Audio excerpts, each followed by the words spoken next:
صلی اللہ علیہ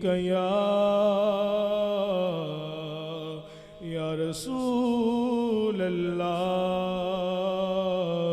وسلم علیک یا حبیب اللہ۔ سب سے اولا ہمارا نبی، سب سے اولا ہمارا نبی، سب سے بالا ہمارا نبی، سب سے بالا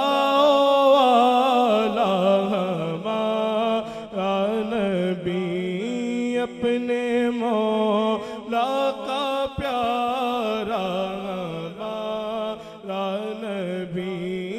اپنے مولا کا پیارا ہمارا نبی،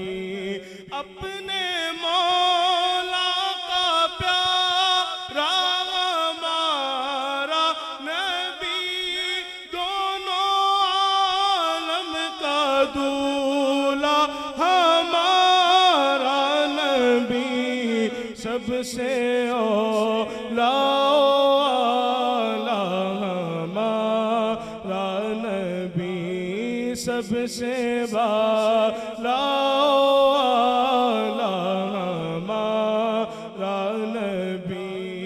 بجھ گئی جس کے آگے سبھی مشعلیں، بجھ گئی جس کے آگے سبھی مشعلیں، بجھ گئی جس کے آگے سبھی مشعلیں، شمع وہ لے کر آیا ہمارا نبی، سب سے اولا ہمارا نبی، سب سے بالا ہمارا نبی، جیسے سب کا خدا ایک ہے ویسے ہی، جیسے سب کا خدا ایک ہے ویسے ہی، جیسے سب کا خدا ایک ہے ویسے ہی، ان کا تمہارا ہمارا نبی، سب سے اولا ہمارا نبی، سب سے بالا ہمارا نبی، کون دیتا ہے دینے کو منہ چاہیے، کون دیتا ہے دینے کو منہ چاہیے، کون دیتا ہے دینے کو منہ چاہیے، دینے والا ہے سچا ہمارا نبی، سب سے اولا ہمارا نبی، سب سے بالا ہمارا نبی، سب سے اولا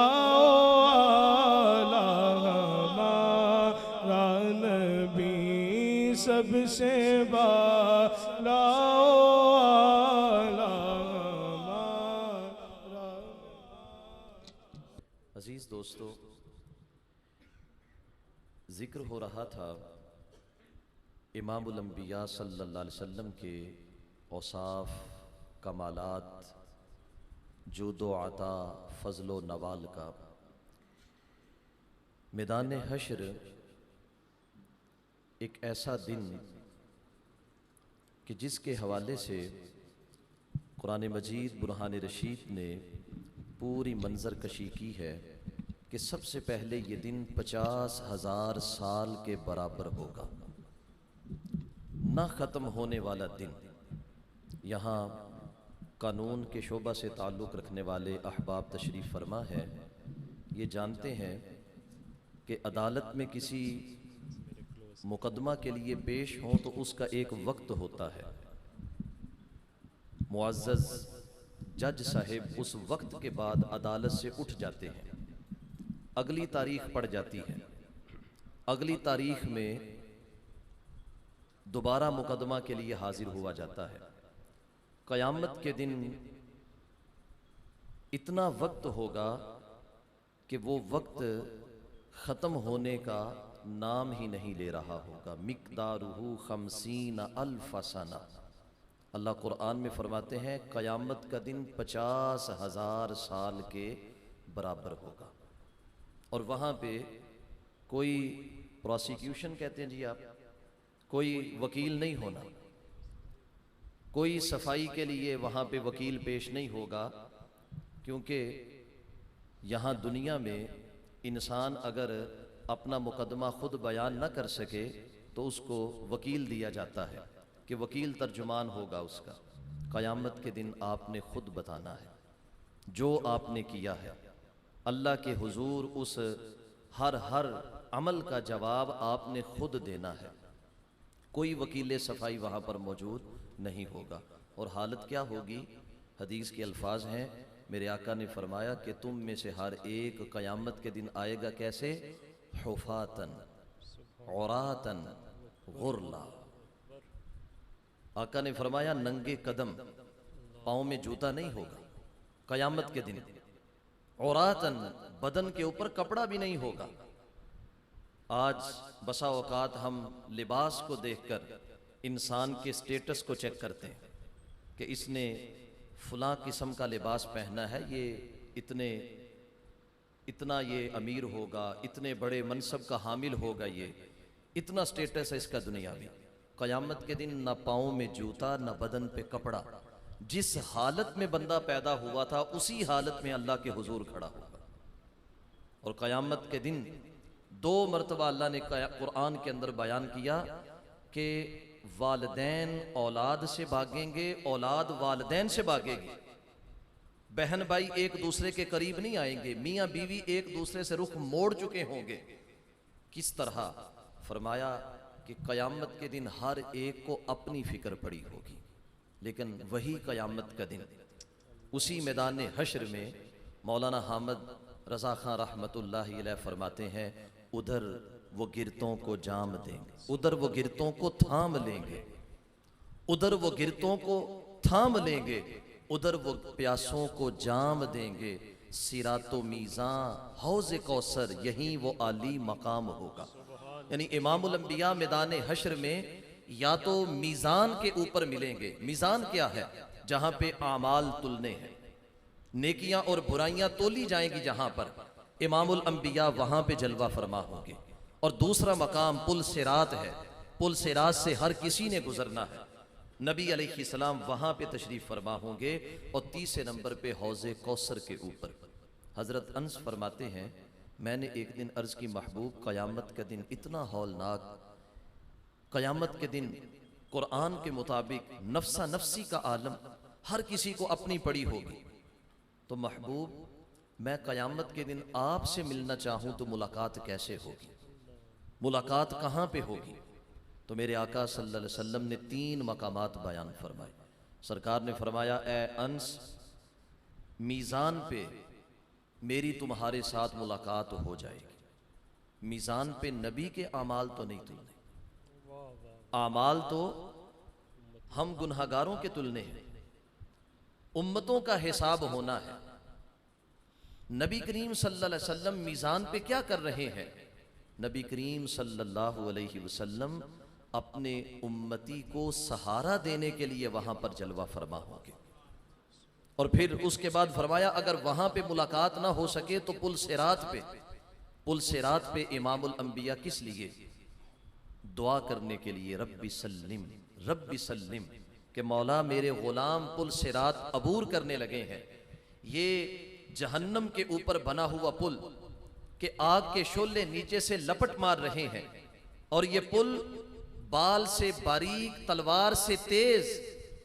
اور چلنے والے کے قدم بھی لڑکھڑا رہے ہیں۔ تو میرے آقا دعا کر رہے ہوں گے رب سلم کہ مولا میرے غلام کو سلامتی عطا فرما، میرے غلام کو ثابت قدم رکھ تاکہ تیرے اس پل کو یہ عبور کر کے جنت کے قریب ہو سکے۔ پھر آقا فرماتے ہیں اگر یہاں بھی ملاقات نہ ہو تو پھر تیسرا مقام ہے حوض کوثر، اور حوض کوثر وہ مقام ہے جہاں پر یقینی طور پہ تیری مجھ سے ملاقات ہو جائے گی۔ حوض کوثر پہ یقینی طور پہ تیری مجھ سے ملاقات ہوگی، اور سرکار کی حدیث ہے، سرکار نے فرمایا آنا فرط لکم علی الحوض، سرکار فرماتے ہیں میں تمہارا حوض پر منتظر ہوں، تمہارے انتظار میں ہوں کہ تم کب وہاں پہ پہنچو۔ تو آج ہم دنیا میں ان سے تعلق ہی نہ بنائیں، آج ہم دنیا میں ان سے بگاڑ کے چلیں، آج دنیا میں انہیں بلا کے چلیں، آج دنیا میں ان کے خلاف چلیں، اور جیسے یہاں شاہ جی نعت پڑھنے کے دوران ساتھ کچھ بیان بھی کر رہے تھے کہ آج ہم ان کے خلاف محاذ آرائی کر کے چلیں، ان کے اوصاف کو گٹا کر، ان کی شان کا انکار کر کے، اور ان کے خلاف باقاعدہ جو نظریات ہیں ان نظریات کو پروان چڑھا کر ہم چلیں، تو میرے دوستو قیامت کے دن ہمیں کوئی سرکار کے قریب بھی نہیں آنے دے گا۔ امام الانبیاء صلی اللہ علیہ وسلم قیامت کا دن انہی کے واسطے ہے، فقط اتنا سبب ہے انعقاد بزم محشر کا کہ ان کی شان محبوبی دکھائی جانے والی ہے۔ کیا اللہ کو نہیں پتا کہ ایک انسان نے دنیا میں کیا کمایا؟ اللہ سے نامہ اعمال چھپا ہوا ہے، مرتے ہی انسان کا فیصلہ ہو جائے کہ جنت میں یا جہنم میں۔ میدان حشر کس لیے؟ تو میدان حشر اسی واسطے ہے کہ تاکہ لوگوں کو بتایا جائے کہ امام الانبیاء صلی اللہ علیہ وسلم نے ہی دنیا میں کام آنا تھا، انہی نے میدان حشر میں کام آنا ہے۔ اسی لیے تو اعلیٰ حضرت فرماتے ہیں آج لے ان کی پناہ، آج لے ان کی پناہ، آج مدد مانگ ان سے، پھر نہ مانیں گے قیامت میں اگر مان گیا۔ قیامت کے دن سب کچھ آنکھوں کے سامنے دیکھ کر بندہ کہے کہ میں مانتا ہوں ان کو، لیکن اس وقت کا ماننا کسی کام نہیں آنا۔ آج دنیا میں مانے، دنیا میں مانا ہوا ہی عالم برزخ یعنی موت کے بعد کام آئے گا، اور دنیا میں ہی مانا ہوا عالم حشر قیامت کے دن کام آئے گا، اور دنیا میں ہی مانا ہوا انشاءاللہ جنت الفردوس میں کام آئے گا۔